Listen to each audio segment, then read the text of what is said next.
All right, today we are simplifying radical expressions.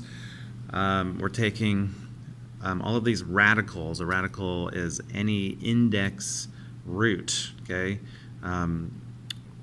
This is a square root here, which you should be familiar with, but you could also have a cube root. You could have a fourth root. What we call all of these collectively are radicals. So we're going to be simplifying these radicals that have expressions in them. They have numbers and variables. All right, so let's take a look at number one. This is a square root. First of all, you want to separate out the numerical portion and the variable portion of that radical. And then you just want to see, hey, is the does this actually come out to an integer? You want to see if that works. Hey, how about that? It does. It's 14. So we have 14 here, and then this can't. This is not a perfect square. 196 was a perfect square, and so that just has to be left inside the radical. So there we go. That's how that works. Let's take a look at number 3. So this one, again, I would separate out the numerical portion and the variable portion. Well, once again, we have 196, so we got that on the last one. That comes out to 14, and then the square root of n squared would be just n, so there we go. All right. Actually, I'm going to do number 7, because this is a little bit different. 180 is not a perfect square, so when you go to separate this out, which another reason I'm doing this has 2 variables. You could do this at first, and then probably later we're going to do this. I'll just show you right now, okay? But how do we deal with this 180? We need to break that down. So there's different ways to break down square roots, but I'm going to show this way because this will work for any radical, not just a square root. I'm going to use what's called finding the prime factorization, or making a factor tree of that number. So we're going to break this down into all of its prime number factors. Prime numbers are numbers that are only divisible by themselves in 1. So it doesn't really matter how you break it down. You're breaking it down by multiplication though, right? It's like 90, 45 times 2 is 90, 2 times 90 is 180, right? And then, okay, so we get this.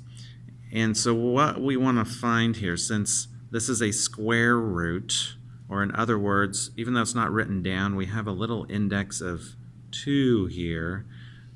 We don't have to write that down. It's like default. It's a 2 there. It's a square root. Okay, we're looking for what number multiplied by itself a total of 2 times is 180. And so to simplify this, you can find any perfect squares that are that go into 180, and the factor tree sort of reveals those. You look for any groups of 2 of the same prime factors. Okay, and then we have these 2. I'm just going to go like that. Okay, so we have 2 2s and 2 3s. So we can take one of each of those out. If you think about it, the perfect square 4, right? 2 times 2 goes into 180, and also the perfect square 9, we can see it up here, 3 times 3 goes into 180. So we're sort of taking the square roots of those individually out. So we're going to have 2 times 3 on the outside of the square root. And then what we're left with here is the 5, okay? That's left over. So that stays on the inside, okay? And so we're left with 6 times the square root of 5. That's what a square root of 180 is simplified. All right, and then the square root of x squared, notice I separated out the variables. That'll help. The square root of x squared is just x, and the square root of y squared, I might have misspoke. The square root of x squared is x. I think I said that right. And the square root of y squared is y. Now these are outside of a square root now, so we're going to place all those pieces that are outside of the square root in front of the square root like that. So we just kind of rearrange. Here, I'll put a dot here. Okay, so there we go, 6xy root 5. All right, so you guys go ahead and do number 5.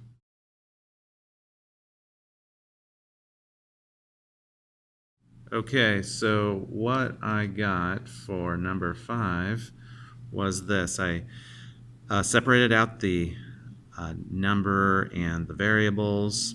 I kind of just went ahead and separated the variables individually also, just right away. It happens 144 is a perfect square, comes out to 12. The square root of x to the 4th is x squared, right? X squared times itself is x to the 4th. And then square root of y squared is y. All right, let's do ones that are a little bit more complicated or interesting. I suppose that's a matter of perspective here. So we have the cube root of 384 n to the 8th. So now we have a cube root. And so we take the same approach. We're going to separate out the numerical portion and the variable portion. So let's deal with the number first. So we can take that same technique and find the prime factorization of 384 and break this down, simplify it. So let's see, I'm going to go ahead and take my calculator, and I see it's an even number. I might try to divide it by 4, see if that works. Ooh, that worked. Okay, so 4 divided by 96, or 4 times 96 is 384. And then this breaks down into 2 and 2. 96, again, lots of different ways you could break this down, but I just happen to recognize that it's 16 times 6, and then this is 4 times 4, 2 times 2, 2 times 2. Yeah, you could break this down lots of different ways, but in the long run, you're going to get the same numbers at the ends of your branches here. Those are your prime factors. All right, now what we're looking for, since this is a cube root, it has an index of 3, we're looking for groups of 3 of the same number. So I notice there's 3 2's here, and then there's 3 2's there. There's one way to circle them at least. And then we have a, I might just put little boxes around what's left over just so I can spot them later. So we have a 3 and a 2 left over. So what this means is I can take out, basically a cube root, 2 cube roots go into 384. 2 times 2 times 2 is 8. 8 goes in 384, and there would be another 8 that would go into 384. So that means I can sort of take out, since I'm taking the cube root of this whole number, I can take out their cube roots, which would be 2 and 2. All right, so 1 for each of these circled groups. And then I'm left with a 2 and a 3 inside the radical here, like so. All right, and then so let me just finish out the numerical portion here. There we go. So the cube root of 384 is equivalent to 4 times the cube root of 6. All right, now the variable portion. So what you want to do here is break down, again, we're really looking for the same thing. Now, I'm going to do this, even though it might seem a little silly to do this. I'm just going to do this one time. But really, if you break down this into its prime factors, you don't need to write this down if you don't want to, because it's going to be a little, it's kind of a slightly silly way to think about it, but hey, it works. So if you think about it, n to the 8th is just 8 n's being multiplied together, right? And again, I want to get groups of 3 out, so I'm going to have 2 groups of 3 n's, and so I can take out a single n for each of those groups, and then I'll be left with 2 n's on the inside. And so that's one way to think about this. So I'll have an n times n, and then I'll have left in the cube root, didn't leave myself much room here, an n times an n, right? So those are left, and I take out 1 of each of these, because basically what this is n to the 3rd, right? And cube root of n to the 3rd is n.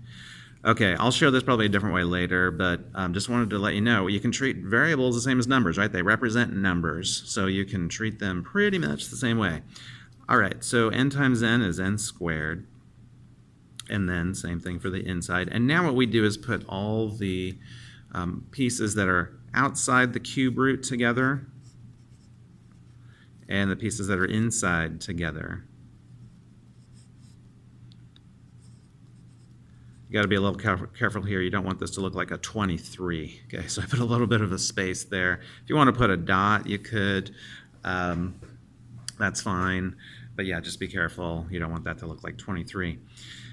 Okay, so we have 4n squared times the cube root of 6n squared.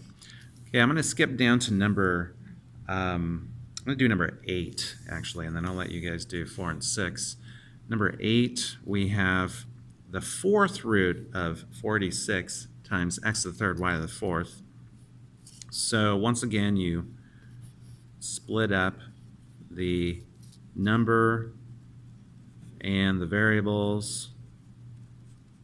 I'll deal with the number. You got to do the prime factorization. So let's see, grab my calculator here. 46 divided by, well, let me try 4 again. Oh no, that didn't work. It's 121.5. So 46 divided by 2 is 243. Okay. Well, 2 is not going to go into that. Let me try 3. 243 divided by 3 is 81. So that means 3 times 81 is 243. And now I can do this without the calculator. 9 times 9, and 3 times 3, 3 times 3. All right. So there's the prime factorization of 46. Now, as you might have guessed, we're looking for groups of 4 of the same number, 4 of the same factors in our factor tree here. So, well, just conveniently, there's 4 right there. I'll go ahead and circle those. And then we're left over with this 2 and 3. Okay, so so we can take out a 3, or in other words, we have this is a perfect fourth power. This is 81, right? And yeah, the fourth root of 81 is 3. So that's sort of what we're taking out here. And then we're left with a 2 times a 3 on the inside. Okay, and so let me finish off the simplifying the numerical portion here. Boom. 3 times the fourth root of 6 is equivalent to the fourth root of 486. All right. The variable portion. So I'm not going to do this with the tree this time. Really what we're trying to do, well, unfortunately, there's no way I'm going to be able to take a fourth, there's no perfect fourth power with an x to the third. There's not enough x's there. There's only 3 of them. But with the y to the fourth, yes, there is that is a perfect fourth power, right? It's y to the fourth. So that'll come out to just y. Okay, the fourth root of, in other words, another way to think about this, you guys, is this is the same as y to the fourth over 4 if you change that to exponential form, and then of course that just comes out to 1. All right. Yeah, you basically divide this by that. That's another way to think about it. Now you don't want to do that here. We want to keep these things in radical form. Generally, if you're given a problem in radical form, you want to put your final answer in radical form. Now you can use rational exponents in your work. That's fine if it helps, but you want to have the final answer in radical form. Okay, so that's just going to stay the same. We can't do anything with this. And now I'll put the pieces that are outside of the radical together and the pieces that are inside of the radical together, like so. So we have, and again, this almost looks like 3y to the fourth, doesn't it? Make sure that 4, sometimes you can make your little square root arm here, if you will, a little bit longer, and just make sure that 4 is right above it. Okay, so we have 3y times the fourth root of 6x to the third. Okay, you guys go ahead and try numbers 4 and 6.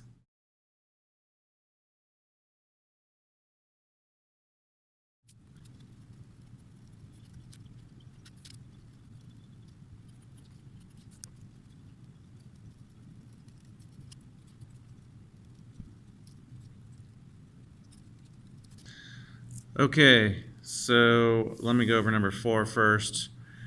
Yeah, this one was a little bit different, so sorry if you had a little trouble with the variable portion here. It's a little bit different. I'll talk about that. Okay, so we broke down 162 using the factor tree. There's one group of 3 threes, so you can take that out, and you're left with 2 times 3 to get the 6 on the inside. Okay, yeah, what if this number here, is bigger than this one? Like basically there is a perfect cube in here. There's r to the third. How should you write that out? This is one way to do it.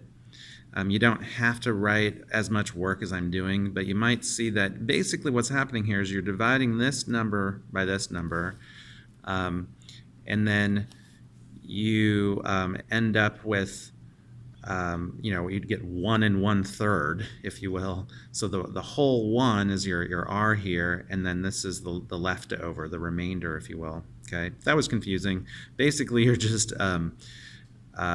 picking a multiple of this number that goes into this, or that is smaller than this, I should say. So 3 is a multiple of 3, and that's smaller than 4, so you write it out like this, because I know this is a perfect cube, right? If it helps, you can do it this way. Just think of, you don't really have to do the full tree, but just think of, I have 4 r's being multiplied. Okay, so if that helps, this is a kind of a visual way to see it. I can take an r out front, and then I have an r left inside. So this is not a bad way to do it. If this whole thing is confusing to you, not a bad way, just expand it out and think of it the same way we did the factor tree. Okay, and now it's cube root of r to the third is r. Put the pieces that are outside the radical together and the inside the radical together. There we go. 6, also a little different. So here I broke down the number and the variables, broke down 96, had one group of 4 2s, 4 because of it's a fourth root, right? And then 3 and 2 were left over, so took a 2 out here, and then 3 times 2 is 6, so that's the numerical portion simplified. This, again, if this whole business is confusing, you could just think about, I have 6 x's, and I can take out, I have 1, you're doing groups of 4 because it's a fourth root, and then these are sort of left over. So for the x portions, you can take 1 out, and then you have 2 left over, okay?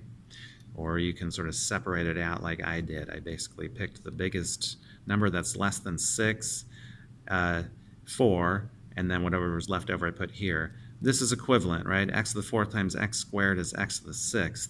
So that works. But yeah, if you like this technique too, that's perfectly fine. You can do the same thing for the y's.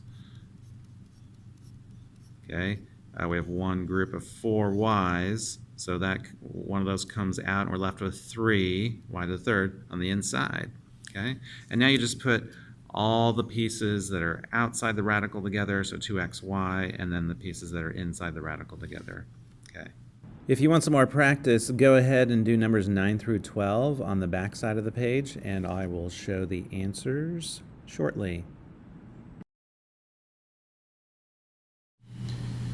All right, here are my answers for 9 through 12.